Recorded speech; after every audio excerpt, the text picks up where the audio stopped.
kosa dia ny alahady 3 marsa lasa teo no nanatanterahana ilay fotoam-bavaka lehibe tetsy Andranomena izay nitarihany pasteur Jos mitarika ny fiangonana EMIA fivoriana fibebahana ara-pinoana io no anarana nampitondraina izany fotoan-dehibe izany.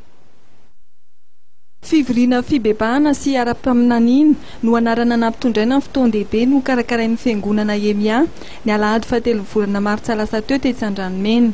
Nitarika ny fotoana ny pasteur Jos. Maro no namaly ny antso tonga ny bebaka ary niaino ny tenin'Andriamanitra ary nandray ny anjarany avy amin'ny filazantsara tamin'ity andro alahady ity.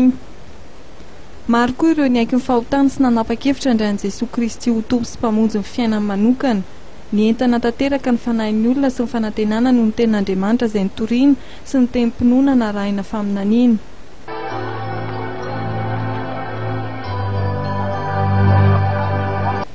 Arak'izany dia mbola fifaliana ho an'ny pasteur Jos ny mbola hizara amin'ny mponina Antananarivo ny fahasoavan'i Kristy sy ny vokatry ny famonjena amin'ny fitoriana filazantsara rehetra izay mbola ho karakarainy sy hanasany sahady ho fampivebahana sy fampiherezana izao tanànantsika izao.